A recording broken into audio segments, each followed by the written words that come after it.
Things are happening, and Tulsi Gabbard voted present on the impeachment. Now, of course, you know how I feel about the impeachment. The reason why the Democrats have been doing Russiagate and impeachment is because they can't really oppose Donald Trump on substance. While they're impeaching him, they're giving him everything he wanted in the NDAA. They're giving him spying powers, and they're even funding his border wall. And so the point is, the Democrats can't oppose Trump because they would be opposing the establishment.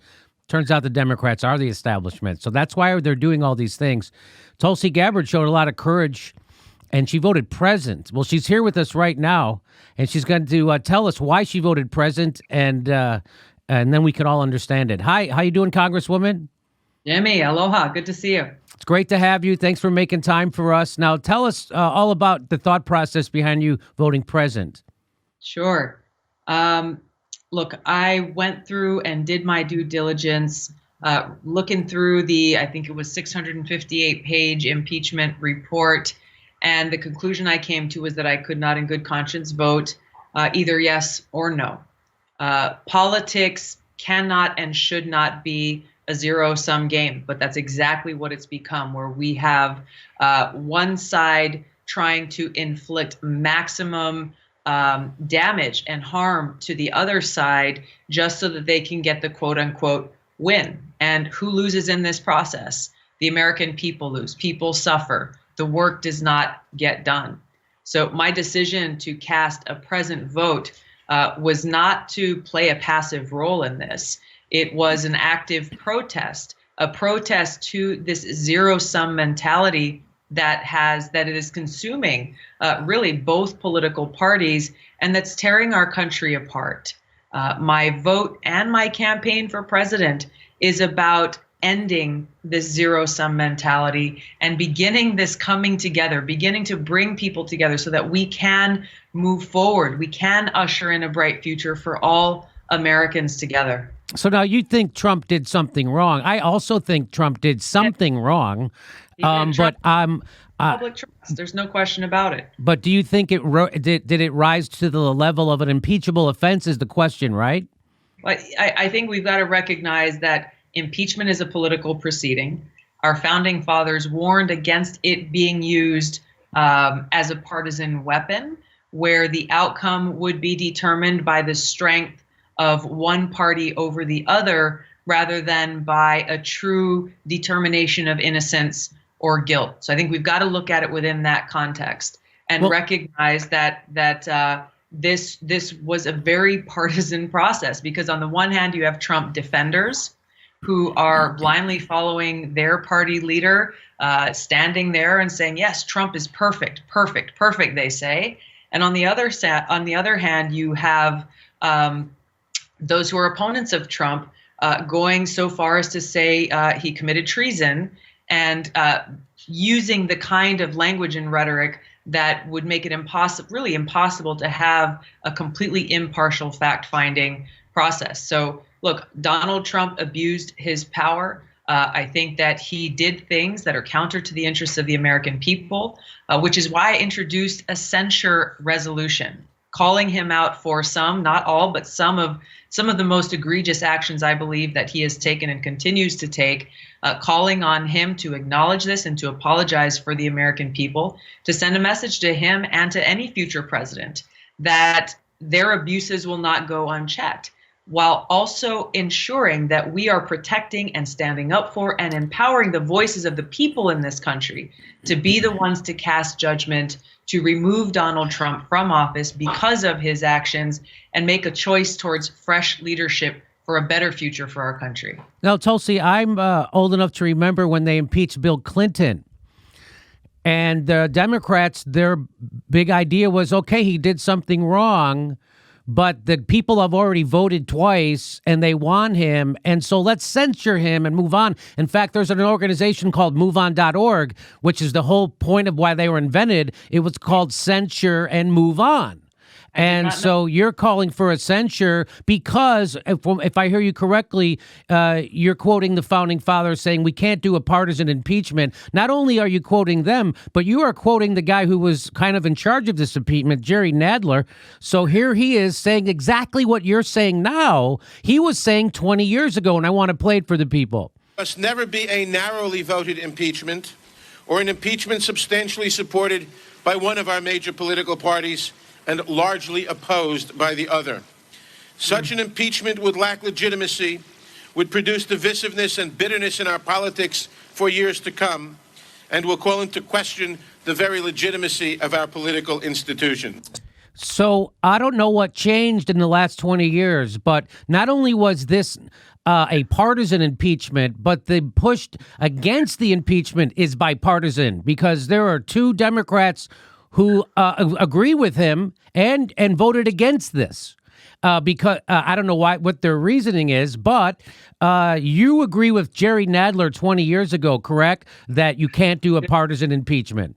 I do, and that the voices and the votes of the American people are what matter. You know, when we look throughout history, when we've seen major decisions, major change that's taken place, it's taken place through voters, the American people exercising their will through the ballot box. And this is what must be done with Trump. And I have confidence that the American people, given the right choices, will choose to remove Trump from the White House. So you're saying that you think that you shouldn't overturn the votes of the American people on a partisan impeachment. Yes. And you know who else said that? Jerry Nadler also said that very thing. Here, let me play it for you. That an impeachment of a president is an undoing of a national election. And one of the reasons we all feel so angry about what they are doing is that they are ripping from us, they are ripping asunder our votes. They are telling us that our votes don't count and that the election must be set aside. So there was Jerry. So you agree with Jerry Nadler. It's weird how much you agree with Jerry Nadler when he's speaking from conviction. And now, because the politics don't line up with his conviction, he's decided to go with the politics. Because what I keep trying to tell people, and I tried to tell AOC this, if you were a real leader, you wouldn't be propping up the myth that there is a party that is in opposition to Donald Trump, because that's what you're doing. A real leader would call this out, because while they were impeaching Donald Trump, those same Democrats just fast-tracked his judges. Those same Democrats just gave him everything he wanted in the NDAA. If you think Donald Trump is an honest-to-God traitor to our country and being controlled by Putin, why would you just give him $131 billion extra dollars to go bomb whoever Putin's going to tell him to bomb? So my point being is it takes real courage to go through the BS of the moment right now, and you're actually leading, going against your own party, which shows a very real courage. Anybody could go along with Nancy Pelosi, and we all know why Nancy Pelosi didn't impeach George Bush, because she was complicit in war crimes. She knew about the torture program in September of 2002, and that's why when it was her turn to impeach him, she didn't, because she lacked the courage and moral clarity to indict a war criminal, because it would already also have implicated her. And that's why they're doing it. So I just want to get that out there. And I just want to let everyone know that it takes real courage to stand up, to do the right thing. What Jerry Nadler was calling for you to do 20 years ago, you singularly have the courage to do today. And of course, Jerry Nadler doesn't have that courage because he's a partisan. Thank you. Okay, you're welcome. And I just wanted to show this also. Aaron Matei says Tulsi possesses censoring. You propose censoring Trump for unconstitutional and reckless actions, not just a phone call, but violating the War Powers Act, ripping up the nuclear treaties for Yemen, and more. Will her Democratic critics sign on? No on war. They support Trump on war. I mean, Aaron is absolutely correct. This is why we included these examples in this censure resolution, to really draw attention to what Trump has been and is continuing to do to take these actions that actually undermine our national security interests. I want to just double back real quick and comment on one of the points that you just made about, and actually Jerry Nadler made, about how dangerous it is to set a precedent of the losing party using an impeachment in a partisan way to try to overturn the outcome of the last election that they lost, because it does set a precedent for this to then occur election after election after election, where the losing party, in this case, if I have the honor of being elected president to be able to serve the people of this country, then Republicans will then begin to say, okay, look, what can we rustle up? What can we find to be able to begin wasting taxpayer dollars and time for their partisan interests to be able to impeach another sitting president? So this is why I've always said impeachment is a very, very serious situation and should be treated with the seriousness that it deserves. It's why I put a lot of thought and care into the vote that I decided to take, thinking about what's in the best interest of the country, and the statement that I put out to go along with it.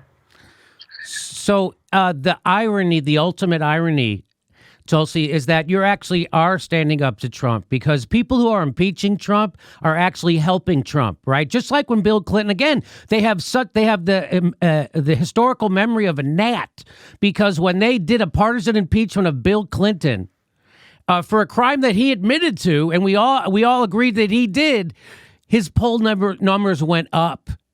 And right now, when they did 3 years of Russiagate, at the end of it, Donald Trump's approval ratings were never higher. And right now, during the impeachment, as the Democrats, Jerry Nadler, went on to put on their show trial, the polls started to go the other way against impeachment. So as they presented their evidence for this impeachment, the American people turned off to their impeachment, and it was even more partisan. So again, it takes real courage to stand up against this, because doing this will help Donald Trump. Ironically, when AOC votes for this, she's helping Donald Trump.